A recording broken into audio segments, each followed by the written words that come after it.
الحمد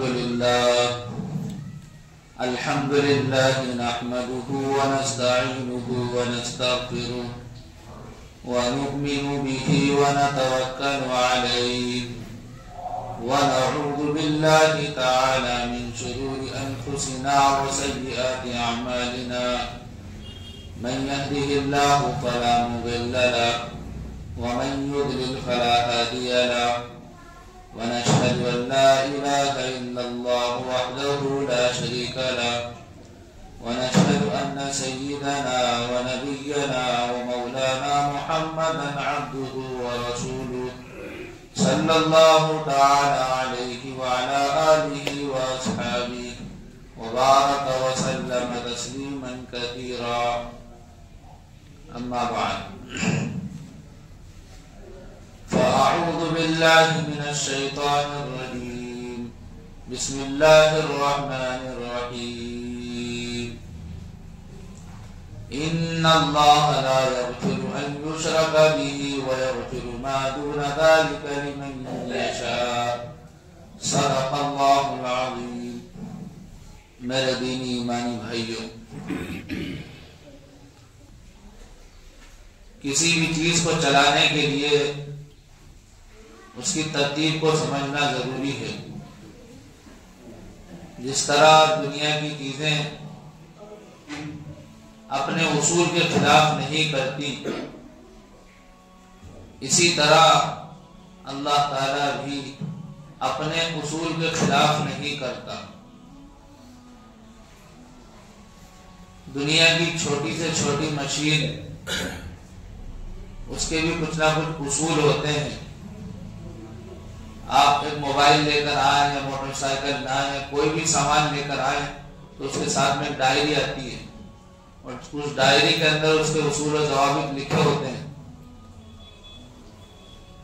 آپ اگر اس کے حساب سے اس چیز کو چلا رہے ہیں تو وہ چلے گی.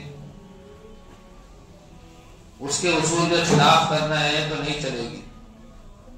پیٹرول والی گاڑی ڈیزل سے نہیں چلے گی اور ڈیزل والی پیٹرول سے نہیں چلے گی. تو ہر چیز کی ایک ترتیب ہوا کرتی ہے. جب دنیا کی معمولی چیزیں بغیر اصول کے نہیں چل سکتی، اپنی ترتیب اور فطرت کے خلاف نہیں چل سکتی، تو پھر اس پوری کائنات کا جو سردار ہے، جس کو حضرت انسان کہا گیا ہے، یہ اگر ترتیب کے خلاف چلے گا، اصول کے خلاف چلے گا، تو پھر حالات میں اور آزمائشوں میں گر جائے گا. آج ایسا ہی ہو رہا ہے. اللہ تعالیٰ نے اس کائنات کا جو نظام بنایا ہے، انسان کی فطرت میں اللہ تعالیٰ نے جو چیزیں داخل کی ہیں، انسانوں نے اس کا الٹا کرنے کی کوششیں شروع کر دی ہیں، بلکہ فطرت کے خلاف ہی زیادہ تر کام اور دنیا میں ہو رہے ہیں. اور فطرت کے خلاف اگر کوئی چلتا ہے تو وہ سکسیس نہیں ہو سکتا، کامیاب نہیں ہو سکتا. جس طرح دنیا کی چیزیں اپنی فطرت کے خلاف نہیں چل سکتی، یہ انسان بھی نہیں چل سکتا. اللہ تعالیٰ نے پورا جو دین ہے، دین اسلام، انسان کی فطرت کے موافق بنایا ہے. انسان کی فطرت کے خلاف دین اسلام تعلیم نہیں دیتا، لیکن لوگوں کے مزاج، لوگوں کی طبیعتیں ایسی ہو گئی ہیں کہ انہوں نے اپنی فطرت سے بغاوت کر لی ہے. وہ خود اپنے خلاف جو ہے اپنے آپ کے باغی بن چکے ہیں. اور یہ بالکل پکی بات ہے کہ ایسے اس انسان کا نظام نہیں چل سکتا. اس دنیا کا نظام اللہ چلا رہا ہے، اور جو ترتیب ہے اسی حساب سے چلا رہا ہے. انسان نے اپنی ترتیب بدل دی، اللہ نے اس کائنات کی ترتیب نہیں بدلی۔ اس دنیا میں سب سے پہلے اللہ تعالیٰ نے ایک آدم کو، ایک منو کو بھیجا اور ان سے ان کی بیوی حضرت حوا کو پیدا کیا، اور ان دونوں سے اللہ تعالیٰ نے نسل انسانی کا سلسلہ چلایا، آج تک چل رہا ہے۔ جب دو لوگ تھے تو بھی اللہ کھلا رہا تھا، آج لاکھوں کروڑوں اربوں خربوں انگنت انسان اور انسانوں کے علاوہ بے شمار مخلوقات اس دنیا میں آباد ہیں، ان کو بھی اللہ کھلا رہا ہے۔ جب دو تھے تو بھی اللہ کے لیے مشکل نہیں تھا، آج اربوں خربوں انگنت ہیں تو بھی اللہ کے لیے مشکل نہیں ہے۔ اللہ اس کائنات کا، اس سرشٹی کا نظام اپنی ترتیب سے چلا رہا ہے، اور ترتیب سے ہی چیز چلا کرتی ہے، بغیر ترتیب کے نہیں چلتی۔ آپ دیکھیں دنیا کے اندر چھوٹا ادارہ ہو یا بڑا ہو، اسکول ہو یا مدرسہ ہو یا کوئی تنظیم ہو، اس کے بھی کچھ قانون ہوتے ہیں، بغیر قانون کے نہیں چل سکتی۔ گاؤں کا، شہر کا، ملک کا، صوبے کا، اسٹیٹ کا، ضلع کا، سب کے قانون ہیں، بغیر قانون کے کوئی چل نہیں سکتا۔ تو جس طرح دنیا والوں نے دنیا کے قوانین مرتب کیے ہیں، اس دنیا کو بنانے والے اللہ نے اس دنیا کا ایک قانون مرتب کیا ہے۔ دنیا والوں نے جو قانون بنائے ہیں وہ اپنے اپنے حساب سے بنائے ہیں۔ اس ملک کا قانون الگ ہے تو اس ملک کا الگ ہے۔ یہاں الگ کرنسی چلتی ہے تو وہاں پر الگ پیسے چلتے ہیں، کہیں پر روپیے ہیں تو کہیں پر نوٹ ہیں تو کہیں پر ڈالر ہیں تو کہیں پر ریال ہیں تو کہیں پر اشرفیاں ہیں تو کہیں پر دینار ہیں۔ یہ دنیا والوں کے بنائے ہوئے نظام ہے، دنیا کے بنائے ہوئے یہ قوانین ہیں۔ اللہ تعالیٰ نے پوری دنیا کا ایک ہی قانون بنایا ہے، کہیں پر کوئی تبدیلی نہیں ہے۔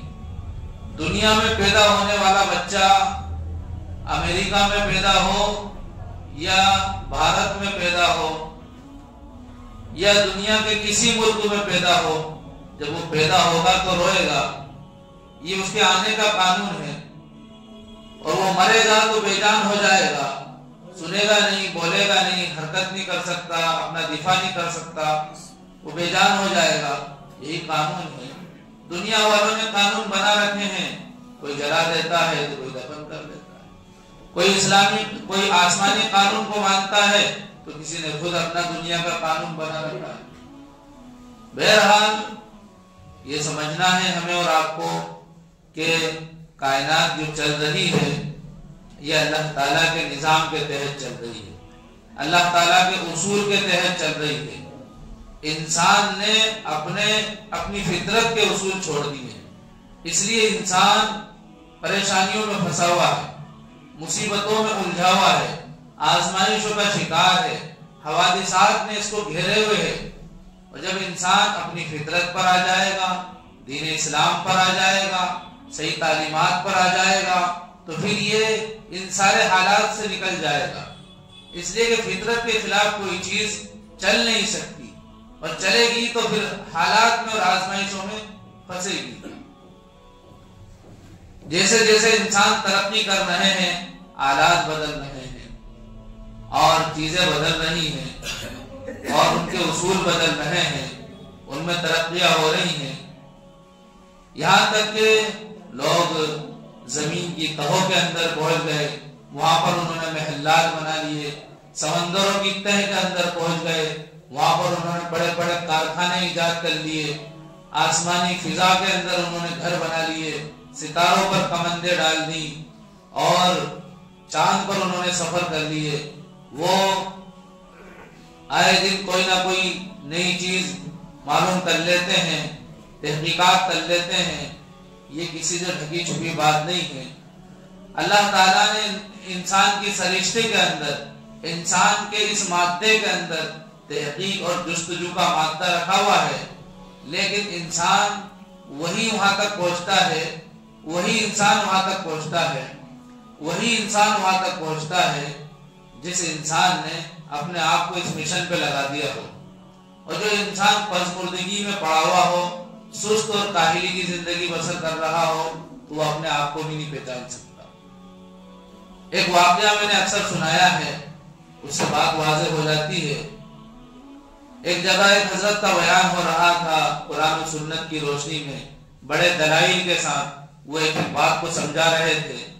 اور ایک مسلم لڑکی کھڑی ہوئی اور اس نے کہا، آپ کہتے ہیں کہ اسلام دین فطرت ہے، یعنی اسلام کی جو قوانین ہیں وہ فطرت کے مطابق ہیں، اور فطرت کا تقاضا تو یہ ہے کہ ہم بے پردہ گھومیں، ہم پردہ نہ کریں، ہماری مرضی آئے ویسے زندگی گزاریں، اور اسلام تو اپنے اصول سکھاتا ہے. تو حضرت نے جواب دیا کہ نہیں، تم نے صحیح سمجھا نہیں ہے. انسان کی فطرت بے پردہ گھومنا نہیں ہے.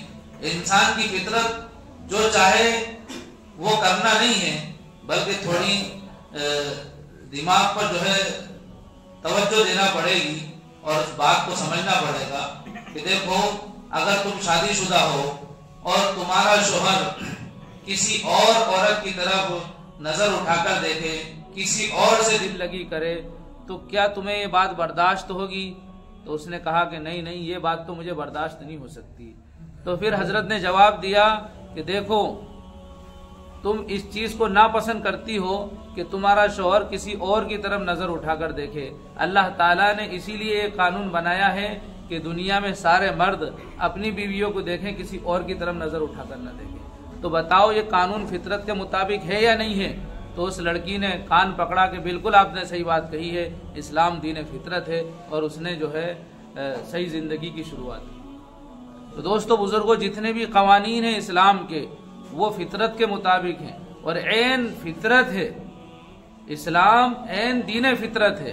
بس یہ ہے کہ ہمارے مزاج دنیا کے حساب سے ہو گئے ہیں، ہم نے دنیا کی چال چلنا شروع کر دی ہے. ایسا ہی ہے کہ ہم پیٹرول والی گاڑی ڈیزل سے چلانا چاہتے ہیں، جو کہ ممکن نہیں ہے، اور اس کی وجہ سے حالات آتے ہیں، پریشانیاں آتی ہیں، مصیبتیں آتی ہیں، اور اس پریشانی اور ان مصیبتوں سے نکلنے کے لیے حل وہی ہے جو ہمارے اللہ نے ہمارے نبی صلی اللہ علیہ وسلم کے ذریعے پورے انسانوں کو دیا ہے. جو پیغام آپ لے کر آئے ہیں، جو کتاب آپ لے کر آئے ہیں، وہ جینا سکھاتی ہے، رہنا سکھاتی ہے، قوانین سکھاتی ہے، حالات کو سازگار بنانے والی باتیں بتاتی ہیں. آج لوگوں کی، زیادہ تر لوگوں کی زندگی جو ہے فطرت اسلام کے خلاف گزر رہی ہے. لوگوں نے فطرت سے بغاوت کر رکھی ہے. اس کی وجہ سے آج جو ہے مسلمان، خصوصاً مسلمان جو ہے مارے پھر رہے ہیں. آج ہم دیکھتے ہیں کہ دنیا میں سب سے زیادہ ذلیل قوم اگر کوئی ہے تو مسلمان ہے. وجہ کیا ہے کہ مسلمانوں نے اپنے دین کو نہیں سمجھا، اپنی شریعت کو نہیں سمجھا. یعنی جس اسکول میں ہم نے ایڈمیشن لیا، جس مدرسے میں ہم نے داخلہ لیا، اس مدرسے کے قانون کو فالو نہیں کرا. ہم اللہ کو مانتے ہیں، ہم نے اپنی مرضی سے اسلام قبول کیا، اور ہم اللہ کو رب مان کر ہمارے باپ دادا جیتے تھے. آج ہم نے اس روش کو چھوڑ دیا. ہم اپنے باپ داداؤں کی زندگی دیکھیں، اتہاس اٹھا کر دیکھیں کہ مسلمانوں کی زندگی کتنی شان و شوکت والی زندگی تھی، کتنی رعب و دبدبے والی زندگی تھی. جب سے مسلمانوں نے دین کو چھوڑا ہے، ان کی زندگیوں سے دین نکلا ہے، اللہ تعالیٰ نے ان لوگوں کو دنیا کے حوالے کر دیا. اس لیے کہ اس کائنات کا یہ اصول ہے. اللہ نے اس کائنات کی یہ ترتیب رکھی ہے کہ جو اس کائنات کے بنانے والے اللہ کے حکموں پر چلے گا، اللہ تعالیٰ اسی کے ہاتھ میں اقتدار دیں گے، اسی کے ہاتھ میں غلبہ دیں گے، اسی کے ہاتھ میں پاور دیں گے. عام طور پر اب مسلمانوں سے ایسی بات کہی جاتی ہے تو مسلمان اعتراض کی بوچھار کھڑی کر دیتے ہیں، اعتراض کرنا شروع کر دیتے ہیں کہ جو لوگ پھر سطح میں ہیں، جو لوگ اقتدار میں ہیں، جن لوگوں کے ہاتھ میں ملک کی یا دنیا کی باغڈور ہے، یا جو اس وقت جو ہے طاقتور اور پاورفل لوگ ہیں، وہ کہاں اللہ کو مانتے ہیں. پھر کیسے اس بات کو تسلیم کر لیں کہ ہم اللہ کو تسلیم کرتے ہوئے اللہ کی مرضی کے مطابق زندگی گزاریں گے تو ہمارے ہاتھ میں باغڈور ہوگی. اس لیے کہ جو لوگ اس وقت جن کے ہاتھ میں باغڈور ہے وہ بھی تو نہیں مانتے اللہ کو. یہ ایک سوال، ایک اعتراض شیطان داخل کرتا ہے اور انسان اس کے سہارے پھر جینا چاہتا ہے. دیکھو اللہ تعالیٰ کا یہ قانون ہے کہ جس کو سزا دی جا رہی ہو وہ مجرم ہو. سزا دینے والا کون ہو؟ اس کے لیے تو خود صریح حدیثیں ہیں اللہ تعالیٰ کی، حدیث قدسی میں بھی فرمایا، اور خود اللہ کے نبی صلی اللہ علیہ وسلم نے بے شمار روایات میں اس کی رہنمائی کی ہے کہ دیکھو جب دین تمہاری زندگیوں سے نکلے گا اللہ ظالم بادشاہ مسلط کرے گا۔ گنہگار کو سزا دلوانے کے لیے نیک انسان کو آگے نہیں لایا جاتا، نیک انسان کو اس مقام پر نہیں کھڑا کیا جاتا کہ یہ سزا دے۔ اگر نیک انسان سزا دینے لگیں گے تو لوگ کہیں گے صاحب کیسے نیک لوگ ہیں، کیسی ہمدردی ان کے اندر، یہ تو خود سزا دے رہے ہیں۔ تو اللہ تعالیٰ نے یہ نظام دنیا میں بھی رکھا، آخرت میں بھی رکھا ہے کہ مجرموں کو سزا دینے کے لیے ظالموں کا انتخاب کیا جاتا ہے۔ اور یہ بات ہلاکو نے کہی تھی کہ مسلمانوں سنو، میں ایک تمہارے نبی کی تمہیں بات بتانا چاہتا ہوں کہ تمہارے نبی کا یہ فرمان ہے کہ جب دین تمہاری زندگیوں سے نکلے گا تو پھر اللہ ظالم بادشاہ مسلط کرے گا اور میں وہی ظالم ہوں۔ آج یہ دنیا کے حکمراں بھی یہی بات بول رہے ہیں۔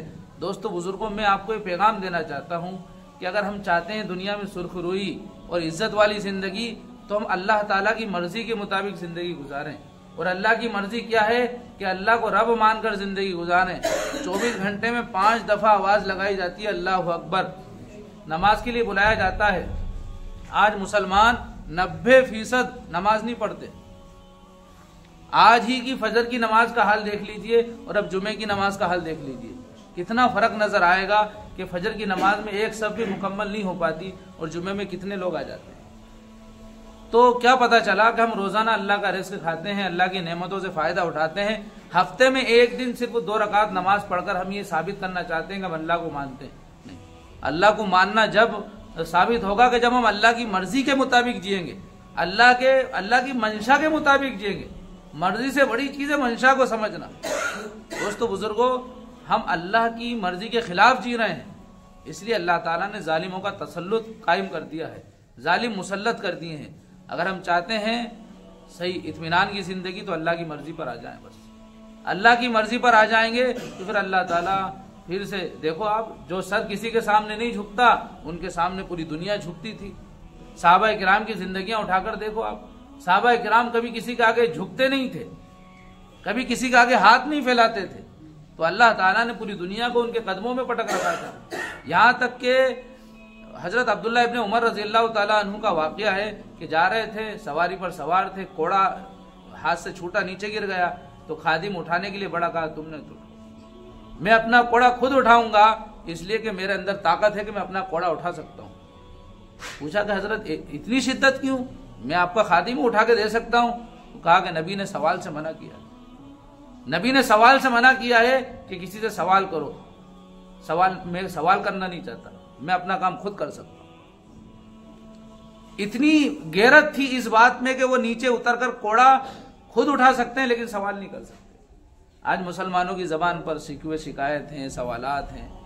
تو دوستو بزرگوں، اللہ کی مدد جب آتی ہے جب دین زندگی میں ہوتا ہے، اور دین کسے کہتے ہیں اس کی ایک لمبی تفصیل ہے، اس کو سمجھنا چاہیے۔ لیکن یہ اعتراض کہ صاحب وہ جو اقتدار میں ہیں، سطح میں ہیں، وہ بھی تو نہیں مانتے رب کو، بھئی اللہ کا یہ قانون نہیں ہے، اس قانون کو بھی سمجھنے کی ضرورت ہے۔ اللہ تعالیٰ نے جنت میں جو داروغہ متعین کیے ہیں وہ بڑے رحم دل ہیں، اور جو جہنم کے اندر داروغہ ہے، مالک ہے، وہ ایسا ہے کہ اس کو کبھی رحم آتا ہی نہیں ہے، کبھی رحم آتا ہی نہیں اس کو، اللہ نے رحم کا مادہ ہی نہیں رکھا اس فرشتے کے اندر۔ جو جنت والے ہیں وہ تو ہر وقت ہر لمحے انسانوں کی ایک ایک چیز کا خیال رکھنے والے۔ تو اللہ کا یہ نظام ہے، آخرت میں بھی ہے، دنیا میں بھی ہے۔ ہم سمجھیں اللہ کے نظام کو اور اللہ کی مرضی کے مطابق آئیں۔ اللہ تعالیٰ سے دعا ہے کہ اللہ دین سمجھنے والا اور عمل کرنے والا ہم سب کو بنائے۔ آمین۔ وما علینا الا